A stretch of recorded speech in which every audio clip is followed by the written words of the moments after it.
Hey everyone, and welcome to the Living Word. Today, we're taking a deep dive into a book of the Bible unlike any other, the Book of Lamentations. Now, most of the Bible is filled with stories of triumph, of victories, and of God's promises. Lamentations? Not so much. This is a book raw with grief, a collection of poems that express the utter devastation of Jerusalem and its people. Imagine your city in ruins, your temple destroyed, your loved ones lost. That's the world of Lamentations. But here's the thing. This raw expression of pain is actually a powerful part of the Bible. It shows us that it's okay to cry out to God, even in the darkest times. So, are you ready to explore this often overlooked book? Let's delve into the Book of Lamentations. Forget happy endings. Lamentations is the Bible's raw cry of grief. Imagine Jerusalem in ruins, its people suffering. This short book, penned by possibly Jeremiah, captures that despair. The Book of Lamentations consists of 5 separate poems or chapters, each expressing deep sorrow and grief over the destruction of Jerusalem and its consequences. The first 4 chapters are acrostic poems, each verse starting with a new Hebrew letter. It's lament artfully expressed. While Lamentations focuses on mourning, it's not all gloom. The final chapter whispers hope, acknowledging God's faithfulness and yearning for restoration. Lamentations isn't just history. It's a powerful reminder that grief and questioning are okay. Even in darkness, hope flickers. In the Bible, most Old Testament books are filled with pronouncements from God, historical accounts, or laws. But the Book of Lamentations is something different entirely. It's a 5-chapter gut punch of raw emotion, a heart-wrenching look at a city in ruins. Chapter 1 sets the stage for this poignant outcry. Imagine a bustling metropolis, Jerusalem, the center of religious and cultural life, reduced to a ghost town. The once proud city is personified as a weeping widow, her people exiled, her enemies gleefully celebrating her downfall. The poem doesn't shy away from expressing the depths of despair. The writer, most likely a prophet or someone deeply connected to Jerusalem, doesn't try to explain the tragedy away. Instead, they acknowledge the city's sins, believing them to be the root cause of this disaster. But Lamentations isn't just about wallowing in despair. There's a plea to God woven into the verses. The writer begs God to acknowledge the suffering, to see the city's brokenness, and ultimately, to bring justice. Here's the key point. Lamentations is a lament, a mournful song. It's a powerful reminder that even those chosen by God face immense hardship. This book doesn't offer easy answers or pronouncements of future glory. Instead, it allows raw emotion to take center stage, a testament to the deep pain caused by war and destruction. Chapter 1 sets the stage for the rest of Lamentations. As we move through the book, we'll see the writer explore the depths of grief, the yearning for restoration, and even a flicker of hope for the future. Chapter 1 of Lamentations offered a raw, gut-wrenching cry of grief over Jerusalem's destruction. But Chapter 2 takes us on a deeper dive into the city's despair. Here, the initial shock of devastation gives way to a complex tapestry of emotions, anger, confusion, and a desperate plea for hope. Shifting the blame. The chapter opens with a surprising shift. The focus moves from lamenting the destruction itself to questioning why it happened. The writer directly blames God, using powerful metaphors. Imagine a loving parent turning their back on their child. That's the level of pain and betrayal expressed here. Phrases like, "The Lord has covered the daughter of Zion with a cloud in his anger," Lamentations 2 verse 1, paint a vivid picture of God's fury, broken covenant, and failed prophets. This lament goes beyond questioning God's actions. It grapples with the shattered covenant between God and his people. The temple, a symbol of God's presence and the Israelites' faithfulness, lies in ruins. Religious feasts and rituals, once a source of comfort and connection with the divine, are no longer possible. The writer feels a deep sense of betrayal, as if God has abandoned them. Adding to the despair, the chapter criticizes the prophets, those entrusted with delivering God's messages. The writer accuses them of offering false hope and failing to warn the people about the coming judgment. This adds another layer of confusion. If even the prophets couldn't be trusted, where could they turn? The enemy's mockery and images of suffering. The chapter doesn't shy away from the brutal realities of war. We hear the voices of the enemy, their gloating adding salt to the Israelites' wounds. The once proud city is now a source of amusement for those who once admired it. But the most heart-wrenching part is the vivid description of the suffering. Children cry from hunger, elders mourn the loss of loved ones, and warriors, once a symbol of strength, lie defeated. The writer paints a picture of utter devastation, leaving no room for sugarcoating the harsh realities. A flicker of hope? Despite the profound despair, the chapter ends with a plea. The writer begs God to see their suffering and have mercy. It's a faint flicker of hope, a desperate grasp at the possibility that God might relent and remember his covenant. The complexity of faith. The Book of Lamentations is not a book of easy answers. Chapter 2 forces us to confront the complexities of faith in the face of immense suffering. It shows how a loving God's actions can be seemingly contradictory and how deeply ingrained beliefs can be shaken by tragedy. Chapter 3 specifically takes us on a roller coaster ride through the depths of despair and a flicker of hope that emerges from the ashes. The chapter opens with a single, gut-wrenching verse. I am the man who has seen affliction by the rod of the Lord's wrath. This man is often interpreted as representing the entire nation of Judah, which had been conquered and dragged into exile by Babylon. Imagine your homeland destroyed, your loved ones scattered, and your future uncertain. That's the kind of raw pain this verse captures. The following verses paint a brutal picture. The speaker feels utterly abandoned by God, shrouded in suffocating darkness, and trapped by his circumstances. He describes physical and emotional torment with metaphors that resonate across time. Being driven into a pit, blocked from escape, and his cries unheard. It's a powerful reminder that suffering can be all-consuming. But Lamentations 3 doesn't wallow in despair forever. There's a crucial shift around verse 21. The speaker, amidst his agony, remembers God's unfailing love and his faithfulness in the past. This sparks a flicker of hope. Because of the Lord's great love we are not consumed, for his compassions never fail. Even in the depths of suffering, the possibility of God's enduring love offers a lifeline. The chapter grapples with a question that plagues humanity throughout history. Why does a loving God allow suffering? The answer isn't provided in a neat little package. However, the speaker finds a semblance of peace by acknowledging his own sin and turning to God. He pleads for God's justice and longs for the day when his people will be restored. Lamentations chapter 3 is a powerful example of lament, a way of expressing raw grief and pouring out your deepest pain to God.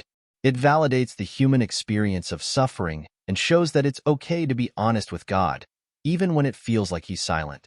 This chapter, though written thousands of years ago, resonates with anyone who has experienced suffering.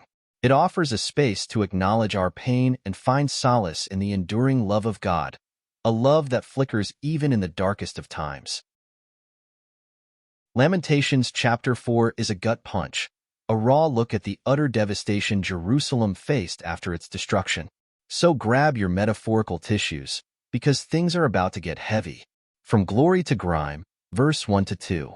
The poem opens with a powerful image. Gold, once a symbol of Jerusalem's wealth and splendor, has become tarnished and dull. It's a metaphor for the city's lost beauty and shattered pride. People who were once considered precious and adorned with fine jewelry are now scattered and starving. This opening verse sets the tone for the rest of the chapter. Utter desolation. A mother's anguish, a city's agony, verse 3-5. The imagery gets even bleaker. Even wild animals, like jackals, are shown taking care of their young. But in Jerusalem, mothers, usually the nurturers, are unable to feed their starving children. This heartbreaking contrast highlights the depth of the city's suffering. The situation is so dire that even the natural order seems to have broken down. Worse than Sodom and Gomorrah? Verse 6. The poet makes a shocking comparison. They say Jerusalem's punishment is even worse than the infamous destruction of Sodom and Gomorrah. This emphasizes the severity of God's judgment. While Sodom and Gomorrah were known for their wickedness, Jerusalem was supposed to be God's chosen people. Their suffering is a stark reminder of the consequences of straying from the divine path. From radiant to gaunt, a city transformed, verse 7 to 8. Remember those VIPs of Jerusalem, looking all sharp and healthy? The poem flips the script. They used to have a healthy glow, but now they're pale and gaunt, like forgotten ashes. This brutal imagery highlights the physical toll the siege has taken. A gruesome choice, sword or starvation, verse 9. The speaker makes a dark statement. A quick death by the sword would have been preferable to the lingering starvation people are facing. This is a moment of pure despair. Death is preferable to the slow, agonizing suffering everyone is enduring. The well of compassion runs dry, verse 10 to 11. Even women known for their tenderness and compassion have grown hardened by the horrors they've witnessed. The once vibrant city is now a breeding ground for violence and despair. The poem paints a picture of a society on the brink of collapse, where even basic human kindness has eroded. Shifting blame. The blind leading the blind, verse 12 to 13. The poem takes a surprising turn, suggesting that foreign kings didn't believe Jerusalem would fall. They placed the blame squarely on the shoulders of the city's prophets. These prophets, instead of warning the people about the impending disaster, were blind themselves, misleading the population. This is a scathing critique of religious leadership that fails in its duty to guide the people. A city in chaos, wandering, unclean, and ostracized, verse 14 to 15. Imagine Jerusalem, a once bustling center of commerce and culture, now filled with people wandering in a daze. They are unclean and ostracized, a stark contrast to the city's former glory. The Lord's presence, once a source of protection and comfort, is no more. This image of a fallen people, separated from God, is a powerful reminder of the consequences of sin. A flicker of hope in the darkness, verse 16 to 18. There's a short break in the despair. The people keep looking for help from someone, anyone, but it seems like no one is coming. This might be a reference to a hoped-for rescue that never materialized. Even in the depths of suffering, a sliver of hope remains. Edom's retribution, a message of justice, verse 19 to 22. The poem ends with a shift in focus. Edom, a historical enemy of Judah, is warned of their own coming punishment. While Jerusalem's exile will end, Edom's wickedness will be exposed. This serves as a message of hope. Even though Jerusalem is suffering, there will be justice in the end. Lamentations 4 is a brutal picture of suffering, but it also whispers of a future restoration for Jerusalem. It serves as a reminder of the consequences of sin, but also offers a glimmer of hope. Lamentations 5 is unlike any other chapter in the Bible.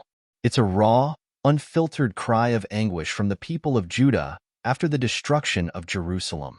Buckle up, because this chapter pulls no punches. Diving into despair. The imagery here is brutal. The Israelites describe their inheritance being ripped away, their forced labor under their oppressors, and a famine so severe it leaves their skin burning. It's a nightmarish scenario that doesn't shy away from the physical and emotional devastation they're facing. A cocktail of blame. The chapter isn't just about the present suffering. The Israelites acknowledge the sins of their ancestors that led to this point. There's a sense of being trapped in a cycle of punishment, constantly paying for past mistakes. But they also lament the harshness of their current situation. It's a complex mix of blame and a desperate plea for mercy. Hope on the horizon? Maybe. Lamentations 5 is a dark place, but there's a flicker of hope buried beneath the despair. The very act of crying out to God, of expressing their pain and longing, shows a thread of faith still clinging on. They haven't completely given up. Lamentations 5 doesn't offer easy answers. It doesn't tell you how to fix a broken world or how to find happiness after tragedy. But it does raise powerful questions that resonate with anyone who has ever grappled with loss, despair, and the enduring human desire for hope. The Book of Lamentations occupies a unique space in the Hebrew Bible. Unlike its surrounding texts, Lamentations doesn't offer pronouncements from God or historical narratives.